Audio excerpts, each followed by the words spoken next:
Welcome back, ladies and gentlemen, to another episode of Lore of League of Legends. This episode is going to be the first of two champions that feed on the terror of those around them. Without further ado, I present to you the lore of Fiddlesticks, the Harbinger of Doom. Enjoy.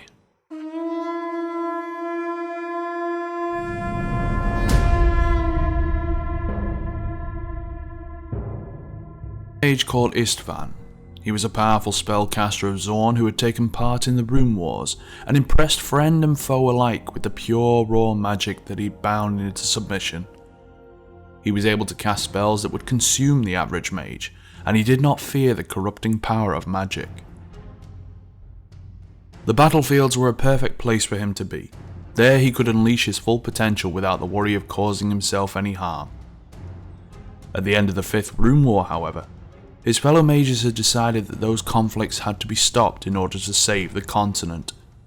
Otherwise, it would have fallen apart, making it uninhabitable.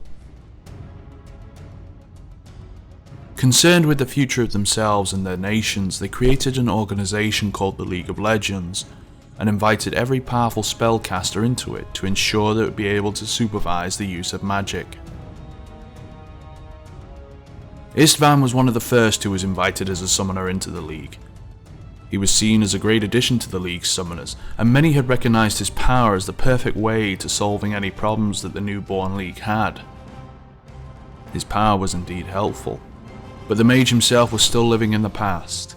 He missed the thrill of battle and view of his enemy being scattered across the field due to the power he had unleashed upon them. The code that the League had placed upon him was too strict. He couldn't utilize his full potential whilst being restricted by numerous rules. Other mages were fine with accepting those restrictions, but they had never even fathomed using the power that Istvan had known so well. His spells were often beyond the reach of other summoners, and time after time he'd violated the summoner's code in the aim of achieving more than anyone else. One day, he finally took it upon himself to seal himself away in the easternmost summoning chamber and began an incantation, one that had been strictly forbidden by the rules. An extra planar summoning. To this very day, it's unknown what exactly happened within the chamber, but nobody within the Institute of War had heard anything from Istvan for hours. The only response to the repeated knocks on the chamber door was the echo. It was almost as if nobody was even inside in the first place.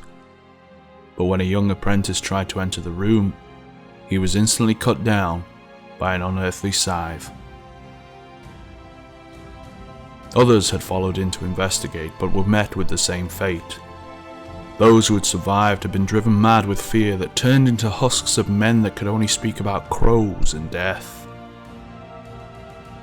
Seemingly, the only thing left inside the chamber was a wooden scarecrow, but nobody in the Institute was foolish enough to ignore the threat, afraid of the evil that even Istvan couldn't control.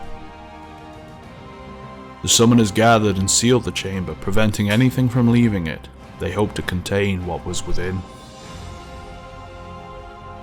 For years the scarecrow stayed there, unmoving and stoic. But if someone were to enter his domain, he would rush forward and cut them down where they stood, like many before them. As the time passed, the summoners had come up with a way to make use of Fiddlesticks. He's become an executioner for the Institute, where the worst of criminals was sent as their punishment. Surprisingly, the summoners have also managed to convince Fiddlesticks to serve as a champion as well. He comes to life on the lanes of Summoner's Rift, seemingly following the rules of summoning. After the match, he returns to his secluded chamber, returning to his unmoving form. For nearly 20 years, the Scarecrow stood alone in the summoning chamber with his unearthly emerald eyes watching its entrance, where he serves as a warning of the dangers that summoning magic carries with it. The wooden figure and tale of Istvan, who summoned the monster to this world. But some say that the Zornite is still alive, as a part of Fiddlesticks himself.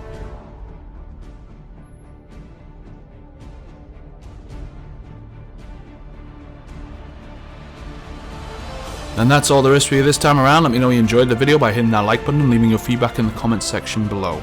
As I said, this is the first of 2 champions to be covered that feed off fear, and the second will be coming up shortly. I am of course talking about Nocturne. Don't forget that if there's any champion that's been covered already that you haven't seen yet, that there is a link at the top of the video that will take you to the entire Lore of League of Legends playlist. Thanks for watching everyone, and as always, I'll see you next time.